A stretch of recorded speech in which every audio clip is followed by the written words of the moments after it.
Magandang araw mga kabukid.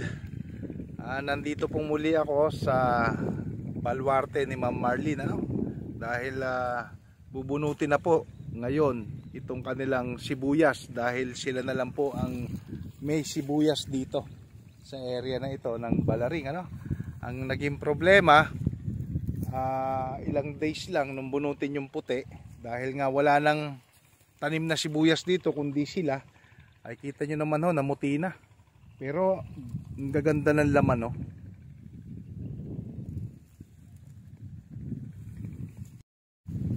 parang binuhusan ng aksido ang itsura ng dahon na ito. Pero tignan natin, sana hindi dumating sa laman. Ang gaganda sana bubunot tayo ng mga inagaw sa sibusa, sa uod.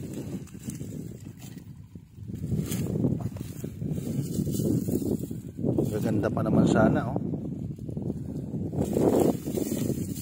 kaso inunahan tayo ng harabas.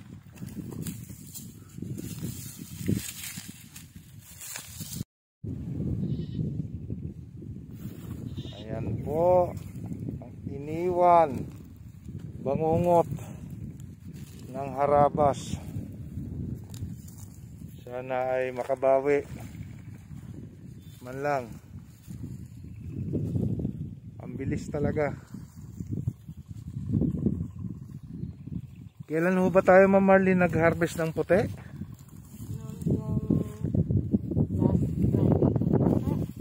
So mag 1 week bukas?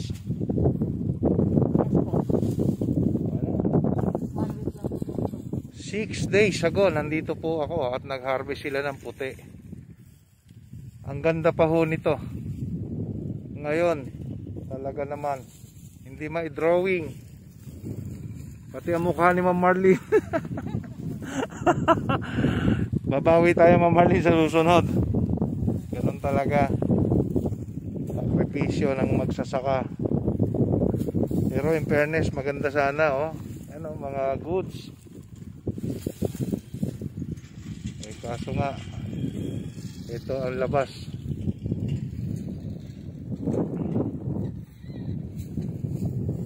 Bilis ng harabas, Kuya Corne. Oo, ayun lang po yan kumbaga ako, nahuli na ng... Ayun, nag-harvest tayo ng puti, magaganda po ang dahon nito Oo nga, nabutas na. Hindi, kung na lang ng mga magugupit yan. Alam na. Alam na natin yon.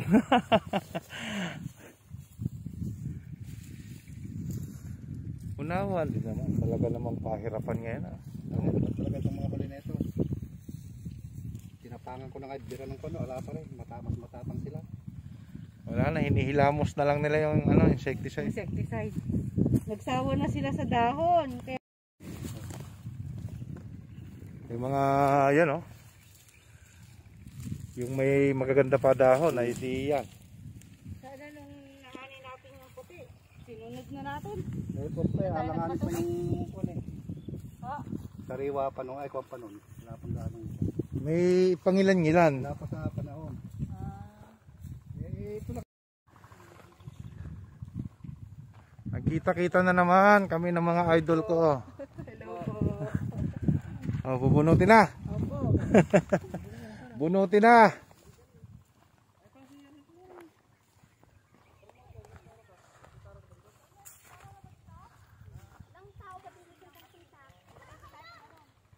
Yan, sila po ang magigiting ng mga magbubunot ng sibuyas na ito.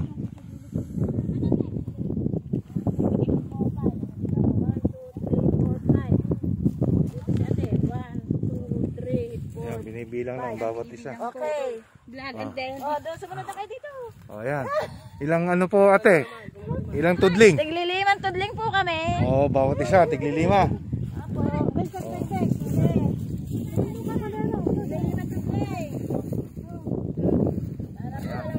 Dami na sila. Kasama po kami. Pagkaliman tudling, okay yan. Kaysa naman pare-pares yung nakakon dito.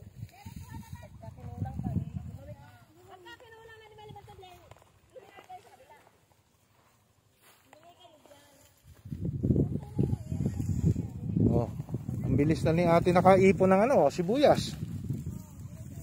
Sabagay, magaan naman siyang bunutin. Hello ate. O hiyain. Kumusta po kayo? Ito po.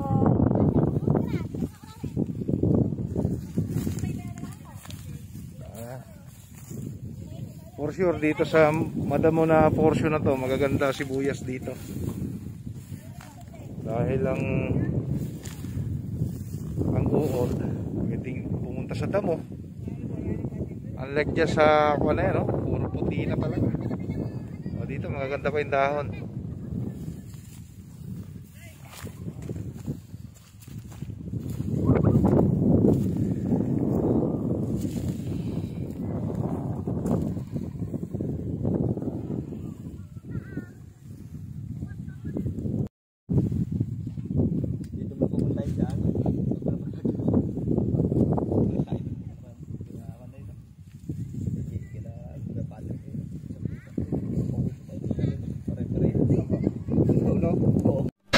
One week later. Hello ma'am. Hello. Kumusta po kayo? Mabuti po sa biyaya ng Panginoon. Ayun. Nakailan po tayo, buriki, doon sa inyong na-harvest? Doon po sa pula sir na huling na i-vlog nyo ay Oo. umabot po sa 347 po yung area ng 0.5. Wow, kalahating ektarya. 347. Yes po, kasama Red po bag? pickles. Yes po. Bukod pa yung puti. Yes po sir. Yung puti, nakailan po tayo doon? Naka 61 bags po. 61 bags. Sa area na 2 po. Kasi kabuuan po Two- nun is 0.7. 2,000 square meter. Yes po. 61. Wow, congrats ano. Yun po ma'am ay ginamitan natin ang ating product. Yes po. Parang 3 kilos lang po. Isang activator, farmer's friend, tsaka maxi grow po. Yung nagamit natin. Yes. Yung area na yun ma'am, yung total na gastos nyo doon sa inyong tinanim na puti at saka pulang sibuyas, nakamagkano po kayo lahat doon? Na kulang-kulang 300,000 po. Pero parang 250 po. Parang 50. Yung nagastos nyo. Yes po. Kumita pa. Kasi Kumita 300 pa po. plus kamo, yung pula pa lang. Dinoble din po niya yung Wow. yung gastos. Oo. Doon sa napansin nyo, sa ating, o sa inyong tanim, nung ginamitan ng product, ano naman po yung kaibahan na nakita nyo? Especially si Sir Cornelio Sanak, nakausap ko. Malaki bang naitulong sa inyong palagay? Opo, kasi yung pong mga pesticide, ay yung mga armyworm, hindi po gaanong dumami. Ibig sabihin, napigilan yung pagdami niya, Yes yung po. pag-atake. Tsaka yung mga laman po nung sibuyas, malalaki at mabibigat yung timbang. Medyo siksik, ika nga. Yes po. Medyo talaga solid siya. Yun ang kagandahan. Yung po ma'am, umabot sa maturity date ng harvest talaga? Or in advance nyo ng harvest? In advance na po kasi sabi po nila ang maturity date ng sibuyas is nasa 90. Oo. Nasa 75 to 84 days lang po na hinarvest. In-harvest na. Opo. Kasi nag-oversize na po siya. Oo nga. So at least kahit papano pala, no, yung tinatawag na beginner's luck dahil first time nyo magtanim ng Yes. sibuyas. Yes po. Maganda. Kung hindi lang naharabas, mas lalong maganda, no? Ay Ma'am Dory, shoutout po sa inyo ha. Siyempre, natuwa po siguro si na Ma'am sa resulta kahit papano. Opo. Hindi nga lang ibig sabihin, hindi naman nakaka-perfect ng tanim. Ibig sabihin, yung harvest hindi naman 100% talaga. Meron talagang mga ganyang pinagdadaanan. Pero ang good news dyan is nabawi yung puhunan at merong kitang konti. Ayun, yung iba po kasi kung mapapanood nyo po sa Facebook, umiiyak sa gitna ng sibuyasan. Talagang nagsisigaw. Utang ang naipundar nila. Hindi po kumita. At marami pa po dahil ito pong harabas na to, sa observation ko po, bilang pumupunta sa iba't ibang mga lugar, ibang taniman, itong harabas na to parang kasama na sa panahon. So kailangan siguro panawagan na rin natin sa mga chemical companies at sa mga ibang nagbabayo, no, or mga biofertilizer na gumawa din po sila ng insecticide na organic, no.